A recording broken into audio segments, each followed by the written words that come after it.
संजय, आप इतनी जो सर्वेज इतने जो करते हैं, सर्वेज में क्या उभर कर सामने आ रहा है? ये जो केंद्रीकरण, जो ये फोकस दिख रहा है हिंदू मुसलमान पर ध्रुवीकरण का, क्या ये दरअसल चुनावी फायदा देता है बीजेपी को? बीजेपी ऐसा मानती है?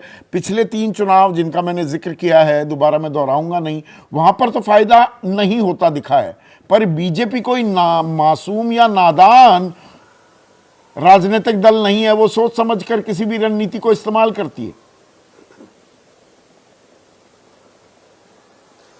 संदीप, मुझे लगता है फायदा अवश्य मिलता है। अब सवाल है डिग्री कि कितना फायदा मिलता है। कभी कभी चुनाव में ज्यादा फायदा मिलता है और कभी कभी चुनाव में उनका फायदा, उसका इस तरह के नारों का फायदा कम मिलता है। सवाल यह है कि माहौल कैसा है। अगर उसके हिसाब से जैसे कहते हैं, जिस तरह की जमीन होगी, अगर जमीन उपजाऊ है, आप बीज डालते हैं तो पैदावार अच्छी होती है, और अगर जमीन उपजाऊ नहीं है, वही बीज आपको अच्छी पैदावार नहीं देता। 80-20 की राजनीति ने तो कोई फायदा नहीं दिया।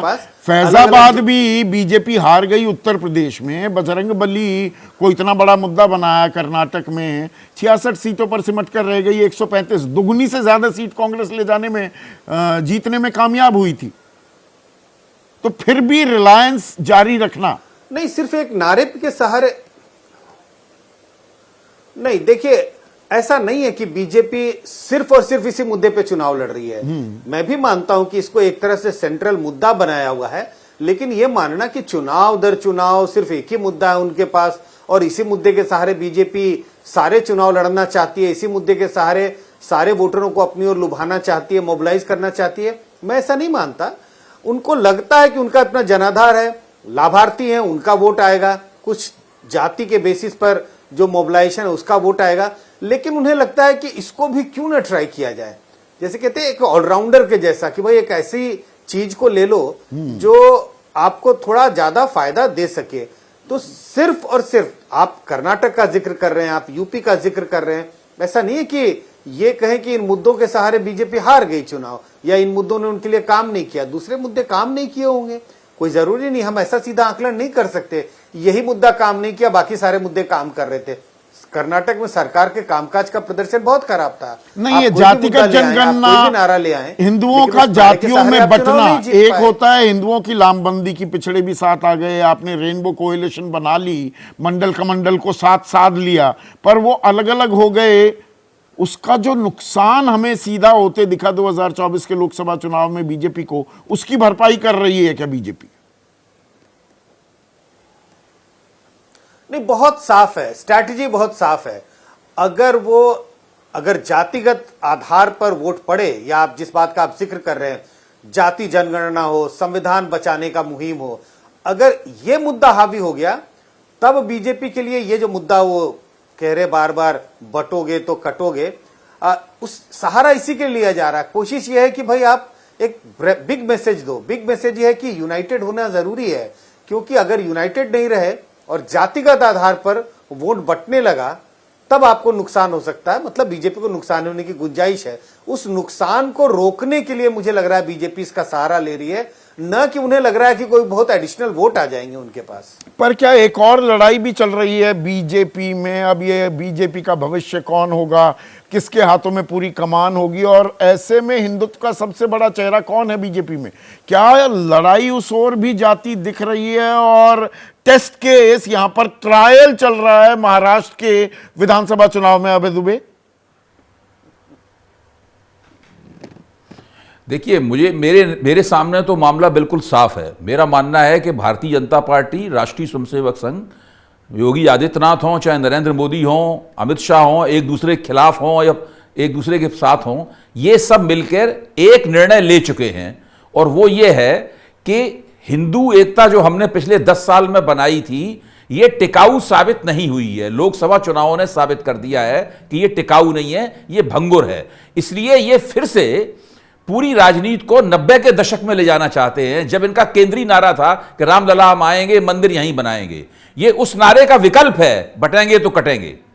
या उसके वेरिएशंस जो आप मोदी के मुंह से सुन रहे हैं या और कहीं सुन रहे हैं, ये उसके वेरिएशंस, ये उसका विकल्प है। ये फिर से राजनीति को वहीं ले जाना चाहते हैं। अमित कुमार है हमारे दर्शक, एक सेकंड, हाँ, दर्शकों के सवाल भी लगातार लेते रहेंगे। अब है अमित कुमार हैं, बिहार के सहरसा में रहते हैं। ये कह रहे हैं हम ऐसे दौर में आ गए हैं, आप ही की बात को ये आगे बढ़ाते दिख रहे हैं, जब बहुसंख्यक हिंदुओं को डराकर वोट लिया जा रहा है। आप कह रहे हैं रणनीति है कि भाई नहीं, 90 के दौर की राजनीति वापस लाके कि भाई हिंदुओं को साथ होना होगा, ये डराकर शब्द इस्तेमाल कर रहे हैं।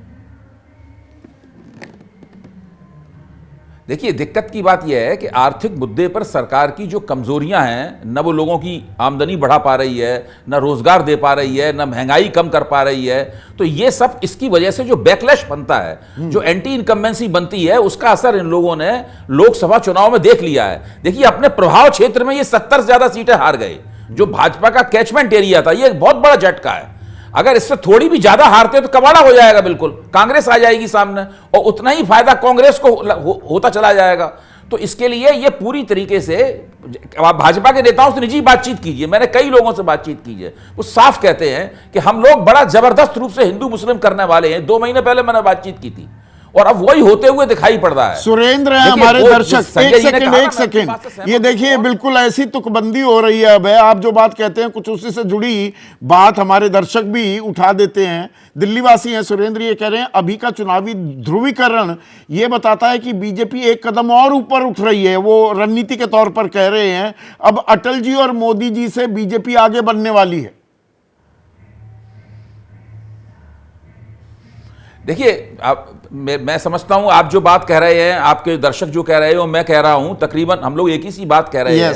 भाजपा के पास और कोई तरीका नहीं है, उन्हें एक ही तरीका आता है। देखिए, हो सकता है वो महाराष्ट्र चुनाव हार जाएं, हो सकता है झारखंड में उनका प्रदर्शन अच्छा न रहा है, इसका मतलब ये नहीं है कि नारा छोड़ देंगे। ये नारा वो 2029 को ध्यान में रख के लगा रहे हैं। वो पूरा माहौल बनाएंगे 2029 तक, क्योंकि 2029 का लोकसभा चुनाव उनके लिए एक बहुत बड़ी संकट की घड़ी होगी। 2024 के बाद कोई गारंटी से नहीं कह सकता है कि भाई 2029 में आप बहुत आसानी के साथ स्पष्ट बहुमत प्राप्त कर लेंगे। तो इस सारी की सारी पेशबंदी उसके लिए हो रही है, और उनके पास एकमात्र सिक्का बंद फार्मूला है कि मुसलमानों के खिलाफ ज्यादा केंद्रित बीजेपी पर हो रहे हैं। अब रविकांत हमारे दर्शक हैं, इंदौर वासी हैं, वो कह रहे हैं ध्रुवीकरण हर पार्टी अपने हिसाब से करती है, बात इतनी ही है कि किसको कितना फायदा, कितना ज्यादा फायदा होता है। भाई कांग्रेस भी तो अपना ये मुस्लिम वोट बैंक तुष्टीकरण का एक वोट बैंक बनाए बैठी हुई है, रविकांत ये कह रहे हैं। देखिए, ध्रुवीकरण, आप बात सही है, ध्रुवीकरण जिसकी जितनी ज्यादा संख्या होगी उसका ध्रुवीकरण ज्यादा बड़ा होगा, और हिंदुओं का ध्रुवीकरण करना थोड़ा मुश्किल होता है। दूसरे जो मजहब के लोग हैं उनका ध्रुवीकरण करना ज्यादा आसान होता है, क्योंकि वो उसमें समरूपता बहुत है। हिंदुओं में इतनी विविधता है कि डराना ज्यादा आसान होता है, उनके मन में भय पैदा करना या आशंकाएं पैदा करना वो आसान हो जाता है।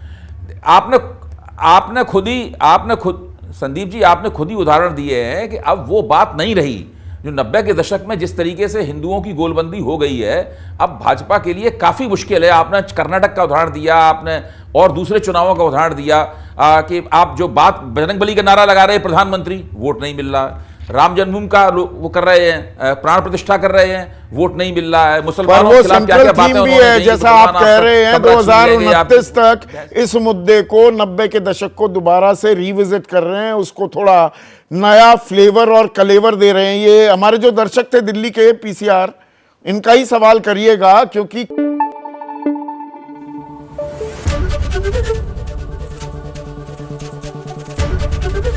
एबीपी न्यूज आपको रखे आगे।